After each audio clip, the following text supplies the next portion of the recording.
자, 우리가 굉장히 중요합니다. 시대가 다르기 때문에 시대적 해석이 많이 다를 수 있어요. 결혼에 대한 거, 또 이혼에 대한 거, 그다음에 독신에 대한 거. 개인 가정을 두고 가정을 세우신 분이 하나님이시잖아요. 가정에 대한, 결혼에 대한 근본적인 하나님 뜻을 이해하면 가정이 있기 때문에 또 깨지는, 분리가 된 이혼도 있을 거고, 또 어떤 사람은 결혼을 시작하지 않는 사람도 있을 거고. 그러면 길이 하나냐, 옳은 것만 있느냐. 인간의 상황에 따라서 이게 더 옳은 것 같고 저게 옳은 것 같고 하지만, 정말 우리가 하나님의 뜻을 믿는다면, 하나님을 믿는 사람은 그 해석을 시대적인 해석이나 상황, 사람들의 의견을 따라 해석하지 말고 하나님께 두고 해석을 하라 이거야. 그러니까 결혼도 하나님의 뜻을 두고 해석하라. 이혼도 하나님의 뜻을 따라 해석하라. 또 여기 나와 있는 혼자 지내는 것도 하나님을 두고 해석하라, 이렇게 얘기를 합니다. 왜냐하면 삶이, 상황이 주는 게 많잖아요. 그러니까 우리가 옛날에 그 손만 잡아도 결혼해야 될 뭐 이런 문화적인, 그 손 보면 파혼했다 그러면 뭐 결혼하다 이혼한 느낌을 주고 그랬잖아요, 옛날에. 그럴 때보다 요즘에는 현대 사회가 되면 훨씬 더 결혼도 쉽고 이혼도 쉬운 그런 세상이 됐지 않습니까? 그러니까 그런 세상을 두고 그냥 이렇게 해석하지 말고 하나님 뜻에 두고 다 이해하고 받아들이고 그 과정으로 가라, 사명으로 가라, 하나님 뜻을 두고 가라, 그 얘기입니다. 그래서 결혼의 의미가 정말 중요한 거고, 나머지는 다 불가항력적인 상황에 있는 거예요. 일반적인 것이 될 수가 없는 거예요, 이혼이나 독신에 대해서. 그래서 같은 의미로 어제 좀 얘기를 더 해야 되는데 못했던 부분이 있긴 하지만, 하여튼 결혼에 대한 정말 그 중요한 핵심은 동등됨으로 존중하는 것이 결혼이라는 것을 우리가 이해를 해야 됩니다. 그런 기준으로 보면 이혼도 또 독신도 하나의 하나님의 뜻에 우리에게 합당한 모습을 해석이 돼야 된다, 그 뜻입니다. 특별히 교회 하나님의 뜻을 가지고 해석을 한다고 그럴 때, 또 인간은 또 그 세상으로 해석하지 말라 그러면 또 하나님 뜻을 가지고 해석을 할 때도 자기를 반영하거든요. 그럴 때 어떤 걸 생각하냐면, 결혼해서 주님을 섬기는 것보다 독신의 은사, 혼자 주님을 섬기는 것은 굉장히 헌신적이고 고상하고 고차원적인 헌신으로 생각을 합니다. 왜냐하면 초대교회 교부들 중에 또 유명한 사람들이 주님께 결혼한 바 됐다 그래가지고 오늘 사도 바울도 이게 더 좋다 그러잖아요. 그렇다고 해서 사도 바울이 독신 은사로 가는 게 맞다, 법으로 꽝꽝꽝 이렇게 그런 거 아니잖아요. 그런데 그 사람들이 경건하게 살기 위해서, 금욕주의적인 사람들은 어제 이제 먹는 문제, 먹는 것도 안 먹어. 금식은 굉장히 고차원적인 걸로, 일반적 영성보다 금식 영성은 뛰어난 거, 고난 당하는 영성 굉장히 뛰어난 거, 뭐 이렇게 승화시켰다고. 그것의 극치는 결혼도 포기하고 가정도 포기하고 온전히 주님만 섬기는 건 굉장히 높은 신앙으로 사람들이 자꾸 이렇게 봤다는 거예요. 그래서 이방 종교, 초대교회 이제 지나가면서 캐톨릭화 되면서 이제 신부들이, 또 수녀들이 이렇게 결혼을 안 하는 거 굉장히 높은 차원으로 취급하게 됐고, 벌써부터 이제 이렇게 몰아가는 거 있죠. 그 다음에 또 천주교가 아니더라도 그 당시에 그 다른 이방 금욕주의 이단들이 있어요. 이단들이 워낙 규칙이 굉장히 강하거든요. 그것에 대해서 이런 금욕적인 행동들을 굉장히 거룩하다고 이렇게 취급해주고, 특별한 영성가들, 그런 영성가들의 그 방법 중에 금욕적인 걸 너무너무 그러니까 여러분, 우리 옛날에 그 정화수 떠놓고 이렇게 막 했던 옛날 우리 시골 할머니들이나 어머니들이나 막 이런 분들, 그 무당도 그렇고 그 신받을 때는요 목욕제계예요. 막 100일 동안 떨어져 있고 금욕하고 새벽에 목욕하고 막 뭐 천지신명께 빕니다 하고 막 할 때 굉장히 엄숙하게 하거든요. 제사할 때 얼마나 엄숙하게 해요. 근데 그게 잘못이죠. 왜? 그 문화적인 배경을 보면 금욕지를 내세우지만 사실은 전부 우상은요 100% 타락이에요. 타락. 음란한 게 최고의 음란한 극치가 거기 다 있어요. 자, 그러니까 여기서 얘기하는 거예요. 결혼, 이혼, 독신 이것에 대한 실제적인 문제. 오늘 이제 독신에 대한 얘기를 하면서 독신은 굉장히 영적으로 해석할 때 고상한 거고 결혼은 조금 그 좀 떨어진 세속적인 영성이고 절대 그런 거 아니에요. 지금 어떤 분도 그런 생각. 저 신부 캐토릭 신부님들 그다음에 수녀분들 굉장히 뛰어나고 거룩한 걸로 막 자꾸 생각하는 바보들이 있다고. 그러니까 사람은 사람이 주는 자기 방식과 세상 사람들이 이해하는 일반적인 걸 가지고 굉장히 고상한 척하고 고상하게 뛰어오르고 또 일반적인 것은 좀 덜하고 이렇게 쉽게 보는 면이 있습니다. 독신은 고상하고 영적으로 굉장히 고상하고 결혼은 좀 세속적인 것이 가치 있는 속물이고 그러면 뭐 직설적으로 얘기하면 목사님은 속물이고 뭐 신부님이나 무슨 스님들은 그건 굉장히 뭐 거룩한 거고 그러냐? 절대 아니에요. 왜 그러냐면 누가 힘들게 한번 생각하면 누가 힘들겠어요? 아내하고 사는 게 힘들지. 아니 기도하고 종일 기도하고 있는 게 쉽지. 같이 살면서 응애 울어보세요. 막 일하고 와서 피곤해도 여러분 진짜 대단해요. 새벽 예배 나와서 이렇게 한다는 게 출근해서 하루 종일 일하는 게 힘들고 어려워요. 일하면서 한다는 게 처자식 먹여 살리면서 일한다는 게 정말 바보 같은 남편을 평생 섬기면서 이 새벽 예배 한다는 거 엄청 힘들고 처자식 먹여 살리려고 막 허리 찡찡 조면서 와서 또 자지도 못하고 와가지고 또 새벽에 일어나는 게 어려워요. 전적으로 그냥 그 안에 살면서 그냥 말씀만 보고 하는 게 그게 쉬운 거지.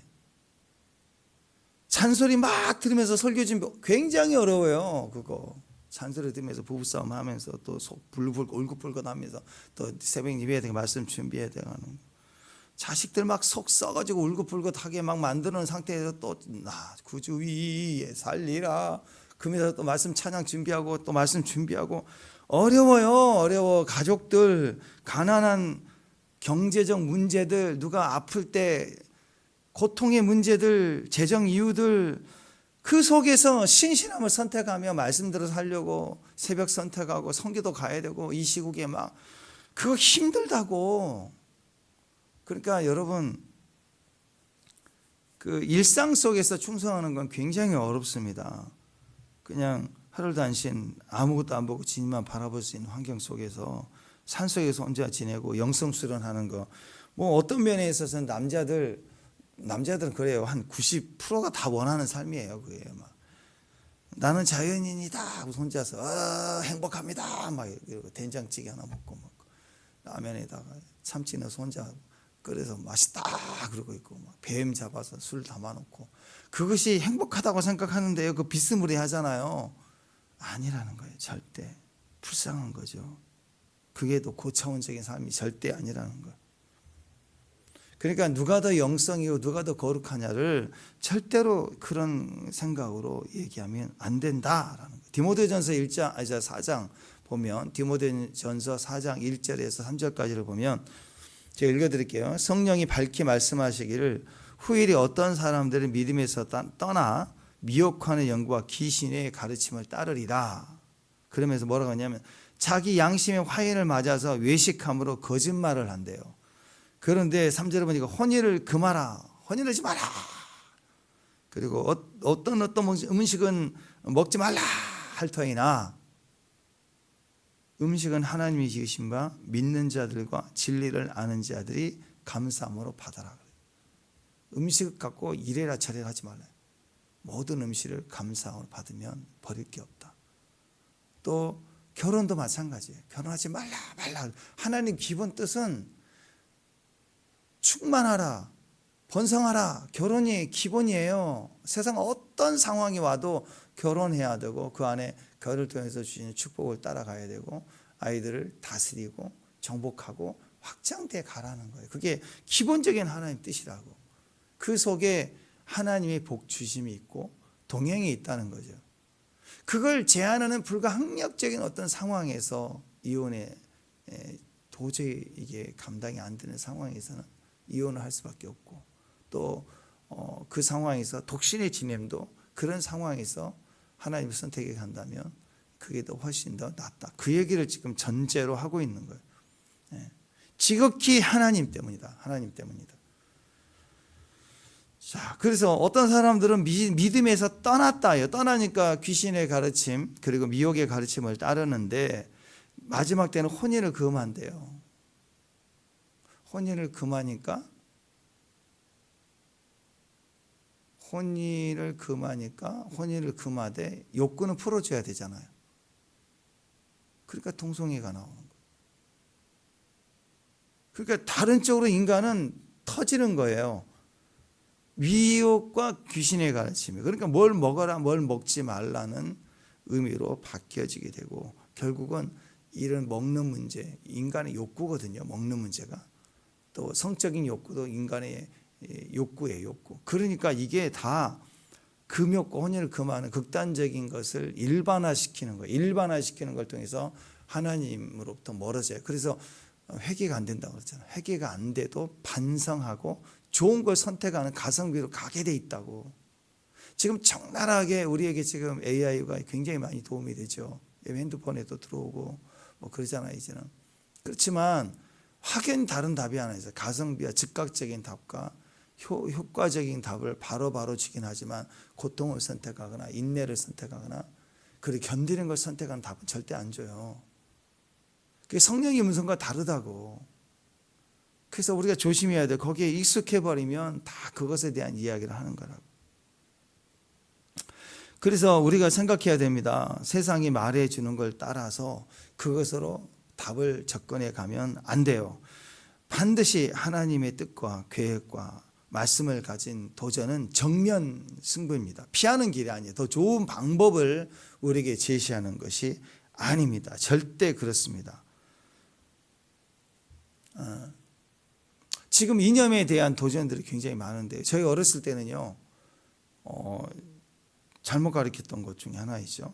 민주주의가 뭐냐를 우리는 제대로 잘 배우지 못했어요. 그리고 반공교육만 배웠어요. 공산주의 비판. 제가 기억하는데요. 제가 초등학교 1학년 때 제가 그림 얼마나 그렸겠어요. 근데 제가 무슨 정신으로 그런지 모르지만 제가 그림을 그려가지고 배운 학원도 안 간 애가 그림을 그려가지고 광주 뭐 전체 시 뭐 거기에 제가 대상을 받았어요. 지금도 기억해요.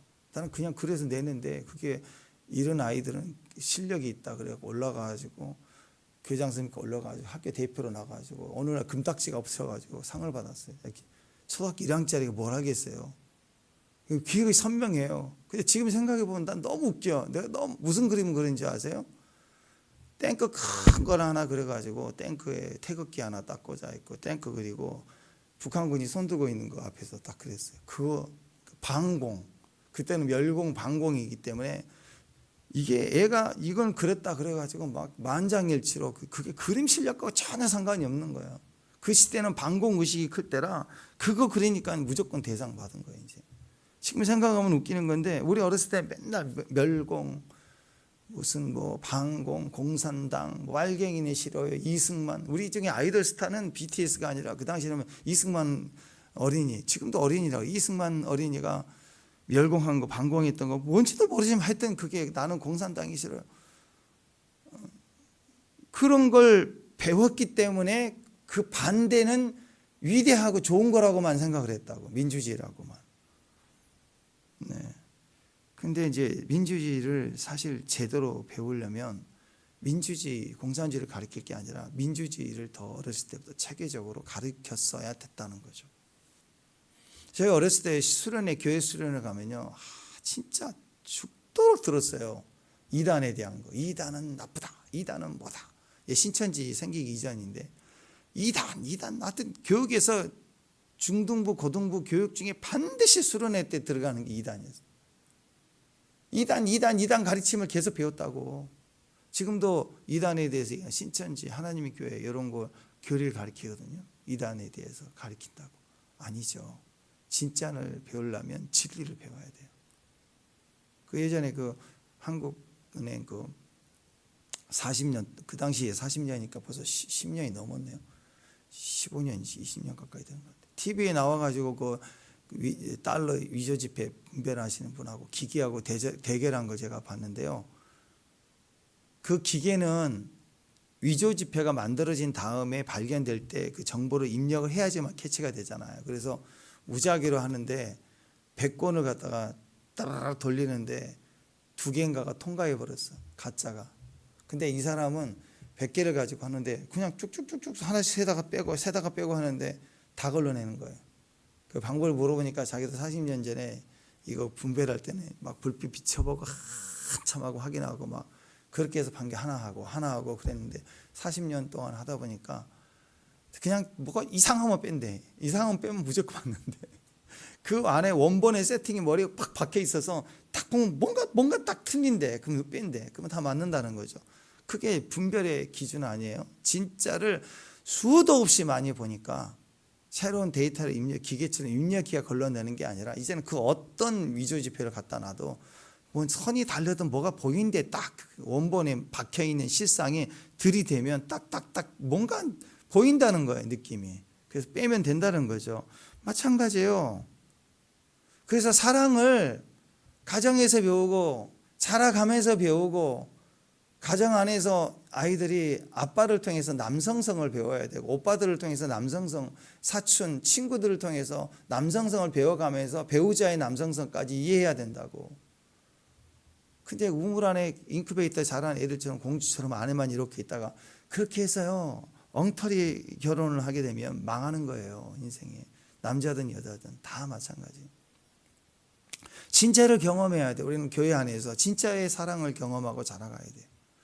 가정마다 어려움이 있고 남자 여자들 사이에 어려움이 있기 때문에 교회는 또 가정을 통해서 교회를 통해서 우리는 사회성 속에 건전한 아이들이 결혼에 대한 남성성과 여성성을 경험하며 자라며 진짜의 사랑을, 가정의 행복을, 관계성들을 이해하기 시작해야 되는 것입니다.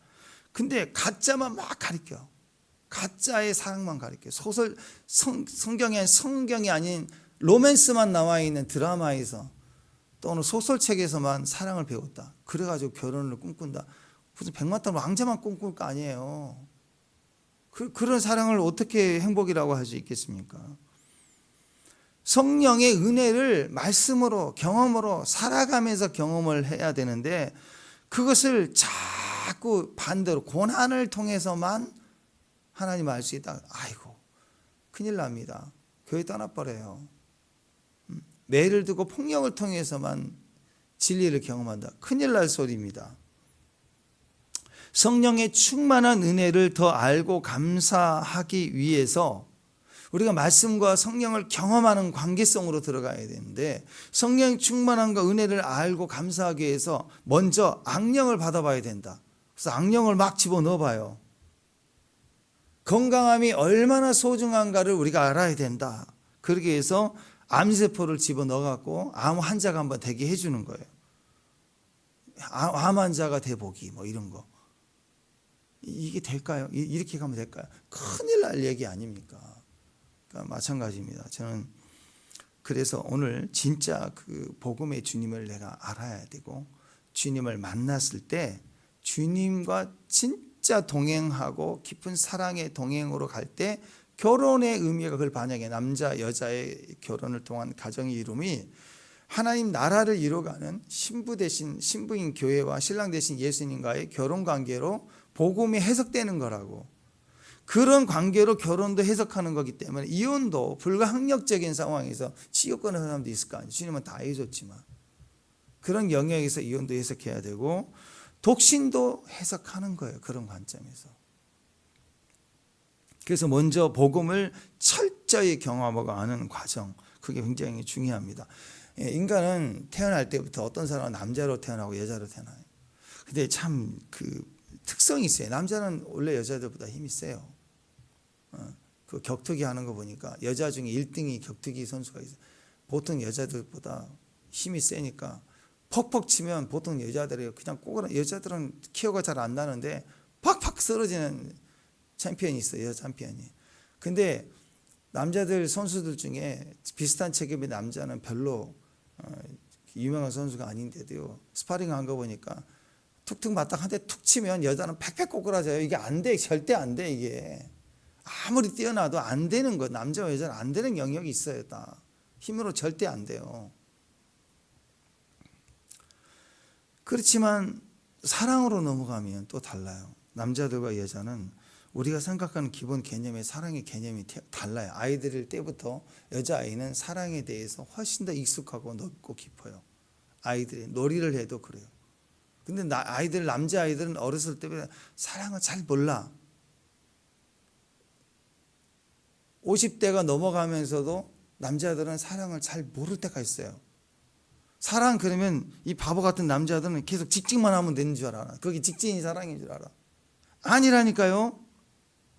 우리가 생각하는 사랑과 하나님이 생각하는 사랑이 다르듯이요. 남자의 생각과 여자의 생각이 사랑을 접근하고 사랑을 이해하는 방법이 달라요.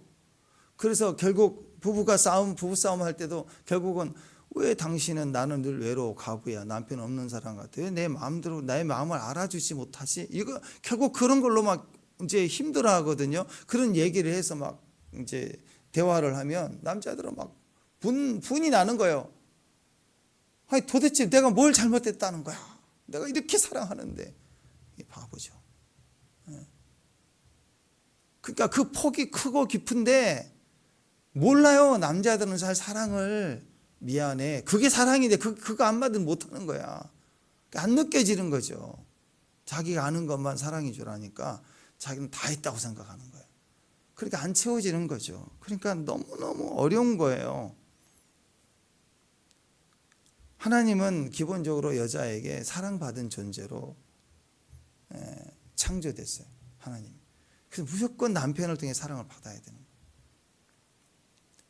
거예요. 그래서 아담이 깨어났을 때 하와를 데려왔을 때 보자마자 그냥 내 살이여 뼈여 뼈 중에 뼈여 그냥 빠져들었다고. 남자를 그렇게 만들었다고. 사랑을 몰라요. 그냥 직진만 배운 거예요. 그래서 남자들은요 언제 진짜 사랑을 배우냐면 결혼을 해서 자기 아내를 사랑하게 되면서 사랑을 배우게 되는 것 같아요. 그래서 남자들은요 사랑을 말씀을 통해서 배워야 되고 자기 안에 감정을 통해 배우면 안 돼요. 큰일 나요. 정욕으로 가고 망한다고. 반드시 말씀을 두고 사랑을 배워야 되고 또 한 가지 가정을 두고 사랑을 배워야 돼요.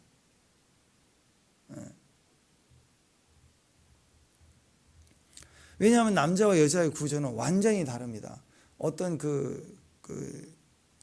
성 관련된 강의를 하는 산부인과 의사가 어떤 치유를 위해서 남성 호르몬을 맞아야 되는 상황이 있어서 그 계기가 돼서 그 치료하는 과정에서 남성 호르몬을 맞아서 그 치료를 마치는 과정 중에 자기가 하나 경험한 얘기를 그 동성애 관련 강의를 하는 도중에 얘기를 하더라고요.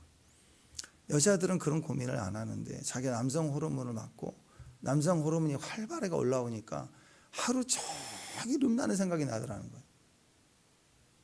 왕성한 혈기가 올라오니까 수도 없이 생각하면 섹슈얼리 생각적으로만 계속 모든 게 그렇게 이미지가 들리고 말이 들리고 그러면서 그 치료가 끝나니까 호르몬을 딱 빠지고 정상 호르몬이 돌아오니까 그 생각 없어지는 걸 생각하면서 이 세상의 남자들은 얼마나 어렵게 살까. 하루 종일 무엇을 이해할 때 다 성적인 생각만 가지고는 아이들이 태어날 때부터 그렇게 마음을 갖고 태어나는 거예요. 그러니까 여자들과 남자들이 성을 이해하고 사랑을 이해하는 것이 절대로 말씀을 두고 그리고 하나님에 대한 사랑과 또 가정에 대한 사랑과 이 관계를 해석하지 않으면 남자들은 여자들보다 틀려요. 위험한 거예요. 위험해. 철저히 사랑을 말씀을 두고 배워야 되고 두 번째 결혼을 해야 정욕을 이겨요. 결혼을 통해서. 여자들과 달라요. 그래서 남자들은요 사랑을 말씀을 통해서 배우고 여자를 통해서 배워야 됩니다. 사랑은 말씀을 통해서 배워야 되고 여자를 통해 좋은 여자를 만나서 경험해야 돼요. 근데 여자들과 달리 남자들이 이상한 여자, 결혼 관계가 아닌 관계에서 사랑을 배우기 시작하면 완전히 인생이 썩어버립니다. 음란으로 무너져 버려요. 그러니까 좋은 여자를 만나는 것이 가장 행복한 사랑을 배울 수 있는 방법 중에 하나예요. 남자들이 그래요. 그러니까 이 세상에 모든 사랑을 이루신 예수님이 저와 여러분을 사랑의 신부로 선택했다는 거 얼마나 큰 축복이야. 아멘. 그러니까 우리가 우리 모습이 아니라 그 관계에서 하나님과 우리가 결혼한 바가 됐구나. 그리고 그 사랑의 격치 속에 내 사랑하는 아내를 영적으로 보호하기 위해서 때로는 불가항력적인 상황에서 충분히 기회를 주지만 한 영혼이라도 살리려고 하나님 하시지만 어떤 상황에서는 유다처럼 주님 유다를 사랑했잖아요. 저는 태어나지 않았으면 좋겠다고 3년 반 동안 주님이 얼마나 그를 위해서 기도했겠어요. 그러나 죄를 짓고 지옥 가고 하는 무리들이 있을 거라는 거죠. 그게 이혼의 모습입니다. 그러니까 이혼을 했냐 안 했냐가 문제가 아니라 하나님의 사랑 안에 속한 자로 서가는 것이 최후에는 목적이라는 그런 관점에서 독신도 그렇다라는 거예요. 좋은 여자 만나요. 우리 아이들이 우리 남자아이를 키우신 분들은 정 결혼을 위해서 결혼기도 이상해요. 결혼기도는 자매들이 되게 많이 하거든요. 어떤 애들은 중학교 고등학교 학생부터 해도 목사님 또 이제 전수사 때 전사님 결혼기도 제목 어떻게 해야 될지 모르겠다고 애들이 궁금해서 물어보는 애들은 10대 애들이 중에요. 중고등부 아이들 여자애들만 남자애들 기도 제목이 없어요. 결혼 앞두고 있는 청년들도 결혼기도 제목이 없어요. 똑똑한 자매들의 결혼기도 이제 사귀는 중에 결혼 준비하는 중에 이런 거 같이 기도하자고 하면 따라갈 줄 알지. 결혼 기도를 하는 사람 제 인생에 딱 제가 누구라고 하는 형제 지금 어떻게 사나 모르겠지만 그 친구 하나 외에는 결혼 기도를 적고 다니는 형제를 내가 인생 본 적이 없어. 지금 목회하면서. 근데 이 자매님들은 하도 결혼 기도 많이. 근데 사실은 남자가 기도해야 돼요. 결혼 기도는. 왜? 약점이 있거든. 좋은 여자 만나야 되는 거거든. 말씀을 통해서 또 좋은 여자를 통해서 사랑을 배워야 되기 때문에 인간은 그런 존재입니다. 그래서 부모가 봐도 내 아들이 참 어렵고 힘들어요. 힘들게 사는. 남편 감으로는 전혀 아니야. 내 아들이니까 봐주지. 근데 그런 아이가 결혼을 안 하겠다고 그러다가 결혼을 하고 좋은 여자를 만나면요. 엄청나게 바뀝니다. 좋은 남자가 된 걸 봐요. 엄마가 못한 일을 며느리가 하는 거예요. 그러니까 시어머니는 건들면 안 돼. 거기 끼어들면 안 돼. 내가 망친 애를 갖다가 좋은 남자 만들어놨는데 그 얼마나 애쓰고 노력했겠어요. 근데 그렇게 된다니까요. 사랑을 받으면. 그러니까 남편을 바꾸는 힘은 좋은 여자가 되는 거예요. 좋은 여자. 끝까지 견디고 인내하고. 남자의 사랑의 속도와 여자의 사랑의 속도가 완전히 달라요. 남자들은 그냥 남녀지간의 사랑은요 직진만 하래. 본능이기 때문에 그냥 극단적으로 직진만 하면 미친 듯이 직진만 하면 그게 최고의 사랑인 줄 안다니까요. 그리고 막 서툴고요. 느낄 수가 아니 빠르기만 하니까 저희 KTX에 맨날 그러니까 좌우를 분별하고 경치를 볼 시간도 없어. 그냥 직진 몇 분 만에 도착. 잘했지 그거예요. 그것만 생각하는 거예요. 빠르기만 하는 거예요. 사랑의 속도가 아니라 남자의 속도에 사랑을 맞추면 느낄 수가 없고 행복하지 않을 수 있습니다. 사랑의 속도는 거의 대부분이 여자의 속도예요. 아니 주님이 오라요 우리가 오라요? 주님이 옳죠. 근데 주님의 속도에 우리를 맞추라. 우리는 안 돼요. 그래서 주님은 이 마지막 하나님 나라의 건설도 우리의 속도에 맞춰져요. 당신이 택한 백성 이스라엘이 거절하니까 멈추고 기다리고 계세요. 그리고 그 촛대를 이방인에게 옮겨서 2000년 넘도록 이 엄청난 시련 속에 복음이 확산되고 다시 유대로 돌아가도록 충분히 우리가 느리고 어렵고 병들고 또 야고처럼 다리를 끌면 은혜를 더하시면서 길이 참으면서 우리의 속도에 맞춰가며 구원을 이루어 가신다. 그러니까 진짜 행복한 결혼, 행복한 가정이 세워지려면 아내의 기준을 두고 아내의 이야기를 따르며 행복의 모습을, 사랑의 모습을 가져야 그게 맞는 거예요. 그래야 같이 행복하시는 거예요. 남자애들의 사랑은 미숙합니다. 그래서 열심히만 하면 되는 줄 알아요. 돈만 많이 벌고 오면 그게 막 되는 줄 알아요. 빨리만 가면 되는 거인 줄 알아요. 예수 믿는다 그럴 때도 보면 어떤 사람 믿음이 되게 좋은 것 같아요. 겉으로 사람들이 저 사람 믿음 대단히 훌륭하다.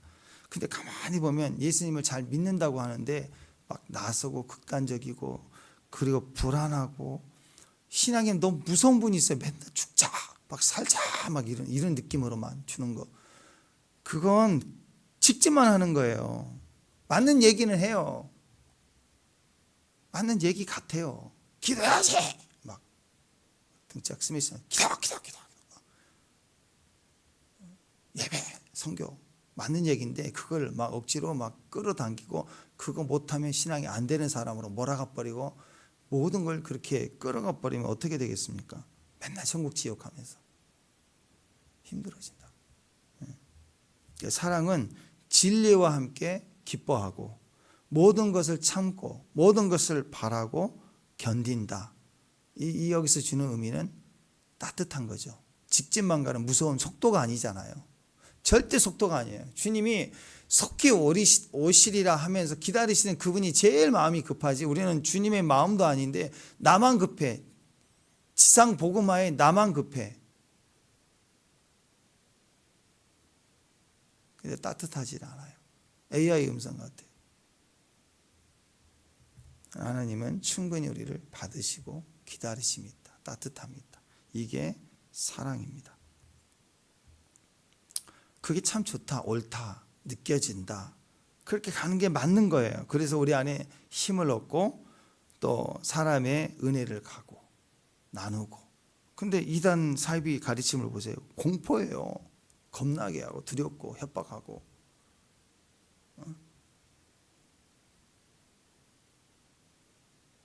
그건 심각한 거예요. 어제도 그 교회가 사랑본 교회잖아요. 정광 목사님 교회. 그 교회 그 옆에 이렇게 뭐 하는 사람이 있어요. 전하다니까 뭔가 한 사람. 그 사람이 그 어떤 교회 성도 중에 한 사람이니까 문란하다고 설교 중에 막 그랬나 봐요. 그 성도 중에 몇몇 사람들이 그 여자 집을 쫓아가고 막 2시간 동안 문 따고 문부시고. 그게 정상입니까? 그게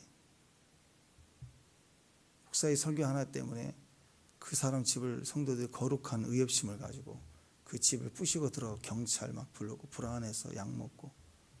그게 정상인 거예요, 여러분? 그건 막 복음을 위해서 애국을 위해서 그렇게 속으면 안 되는 거라고 제가 수없이 얘기하냐. 언젠가 터진다고 그런 게. 마찬가지예요. 복음 안에 마지막에 어떤 극단적인 상황에도 전쟁이 일어나 혹시 그래도 우리는 끊임없이 사랑의 관계예요. 그래서 혹시 우리가 잡혀서 죽게 되는 일이 벌어진다 할지라도 그때 주님께 가면 되잖아. 그러려면 지금 있는 우리 관계 속에 후회되지 않도록 사랑해야죠. 그래서 내가 너의 엄마였던 게 너무 고마웠어. 행복해. 내 평생에 너가 나의 가장 축복이야. 죽음 앞에서 그런 소리 할 수 있어야죠. 그래서 우리가 더 진리와 함께 기뻐하고 모든 것을 참고 믿고 바라는 게 결혼이에요. 그죠? 또 진리와 함께 모든 걸 참고 바라고 견디기 위해서 이혼도 있고 그 너머에 독신도 있고 그 모든 과정이 그래서 그 안에서 천국에서 보는 충분한 은혜와 기다림이 우리 안에 있다면 현재를 충분히 사랑하고 우리가 기다려주고 속도를 맞춰주고.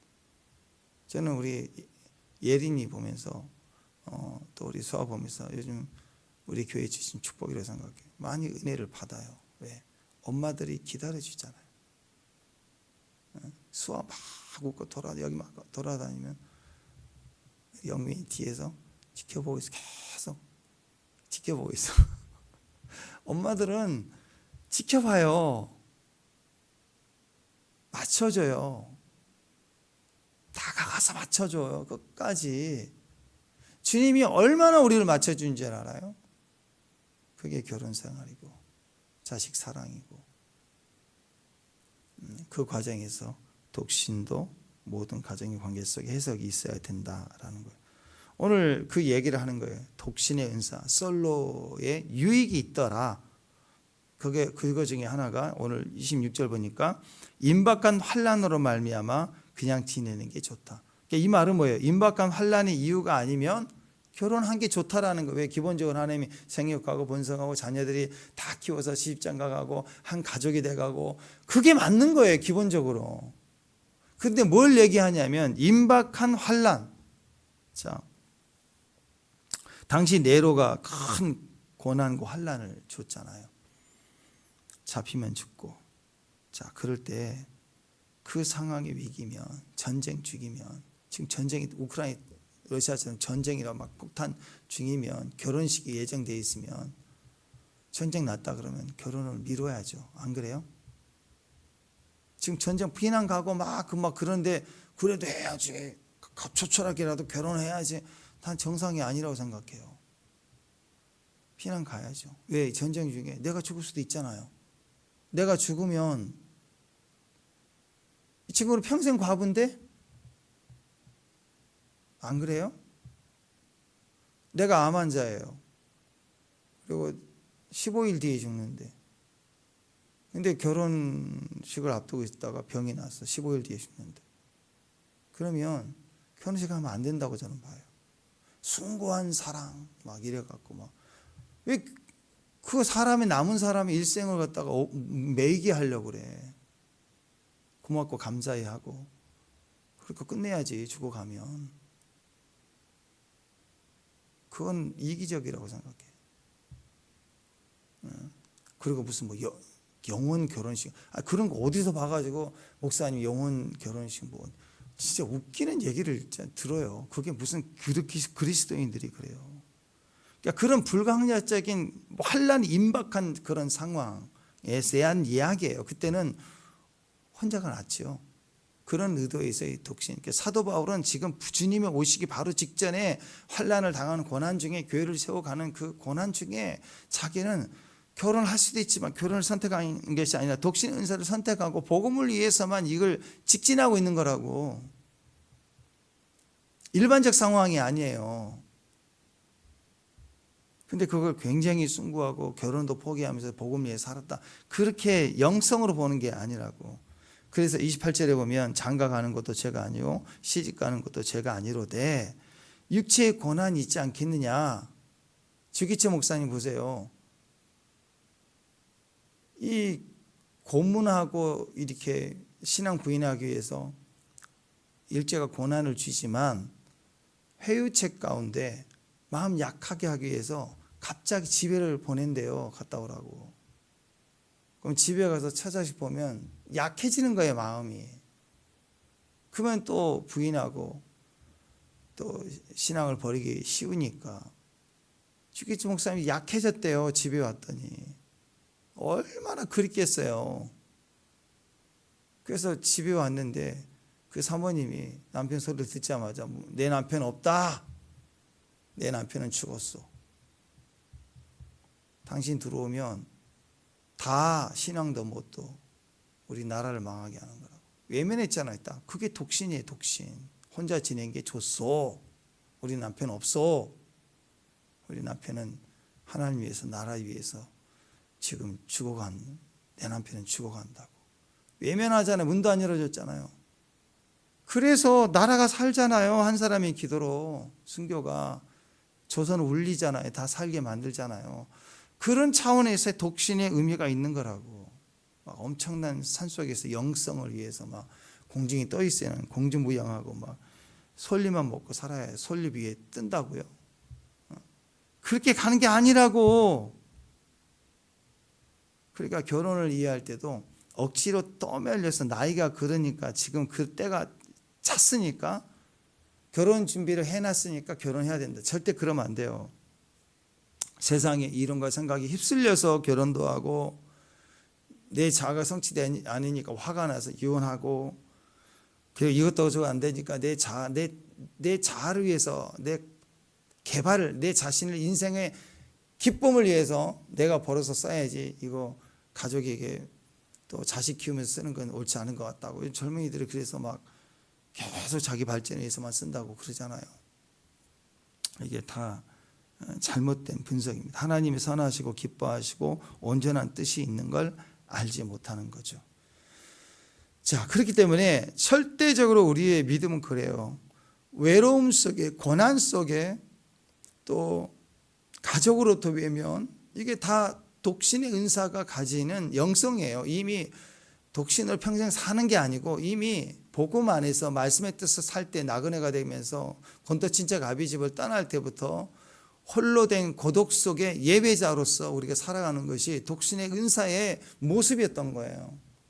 극한적인 영역에서는 내 사명이 분명할 때는 그렇잖아. 너 이렇게 잡히면 예루살렘 가면 잡힐 거다. 아무리 예언해도 아니야, 나는 예루살렘이 아니라 로마야. 그러니까 잡혀야 하리라 하고 비전을 하고 가는 사람이라면 당연히 누구도 그 이야기와 그 비전을 이해하지 못할 때 사랑의 선택을 위해서 나아가지 않습니까? 그러니까 그거예요.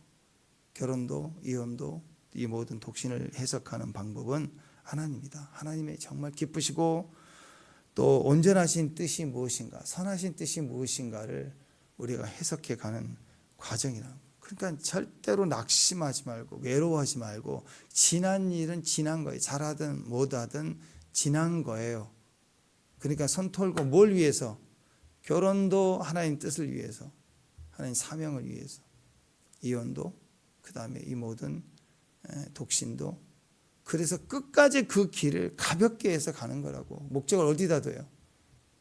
아우, 나는 결혼을 해서 힘들어, 이혼을 해서 힘들어, 나는 독신이라 힘들어. 이건 자유치 않은 거고 매인 거예요. 그러니까 절대로 그런 생각에 매이지 말고 그 너머에 있는 고독이 줄 수 있는 축복이거든요. 독신이 혼자 되는 것이. 환난과 어려움을 통과하고 믿음으로 더 서는 데 너무 유익이고 커요. 그러니까 그런 의도에서 믿음을 가지고 더 하나님 앞에 사명으로 나아갈 수 있어야 된다. 그게 의미가 있다라는 것입니다. 주님의 철저한 다스림 속에 들어가도록 우리 자신을 거기다 주님께, 그래서 그 영역에서 주님을 더 깊이 만나고 주님과 더 함께 되고 그 임재로 들어가고 그런 시간들이 더 깊이 주 앞에 나올 수 있어야 된다. 사실 인생은 아무리 사랑의 관계도 시간이 지나면 다 실주한가 보내야 되고요. 남편도 먼저 갈 수 있고 아내도 먼저 갈 수 있잖아요. 그 말은 뭐예요? 나이가 들수록 결국 주님의 뜻을 위해서 사는 존재로 살라는 거예요. 그렇지 않으면 그 어떤 분은 그래요. 막 하루는 첫째 딸에게, 둘째 딸에게, 그 다음 날은 막 뱅뱅 돌면서 전화해 대면서 우니 자식들이 죽을 맛이 돼, 죽을 맛. 외로워가지고. 그렇게 살면 안 되죠. 품 안에 놓고 살라고. 고통스러운 겁니다. 그러니까 스마트해야 돼요. 하나님 음성을 듣고 존재감, 믿음 안에 설 수 있는 존재감으로. 철저히 주님의 사랑으로.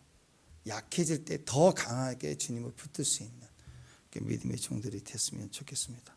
충만한 사랑의 존재감이 되는, 자유, 매이지 않는 사랑, 그런 사랑이 되는 저와 여러분이 되시기를 주님의 이름으로 축원합니다. 기도하겠습니다. 하나님, 우리 안에 존재감, 하나님이 주신 임재 안에 풍성한 내세의 충만과 기쁨과 따뜻함을 가진 귀한 믿음의 종들로 오늘도 하나님을 알아가고 또 주님과 동행하는 기쁨을 더 커지게 하여 주옵소서. 결혼을 해도 결혼 속에 주시는 하나님의 나라, 또 이혼을 하면 이혼의 상황 속에 더 하나님 나라로 나아갈 수 있는 자유함들, 또 독신도 하나님 뜻 안에서 홀로 된 시간들을 통한 깊은 하나님의 영적인 관계 축복, 모든 것이 사명을 위해서 매이지 않는 자유로운 영적 축복의 사람들로 오늘 또 주님을 섬기는 오늘 모든 것이 우리 안에 회복되고 세워지는 기적의 금요일 되도록 도와주옵소서. 예수님 이름으로 기도합니다.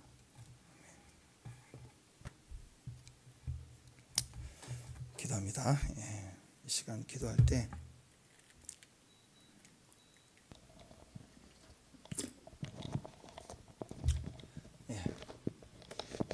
첫 번째 기준이 바로 결혼이라고 그랬죠. 결혼을 통해서 주시는 완전한 사랑, 그 사랑 안에 결혼 관계 중에서도 우리는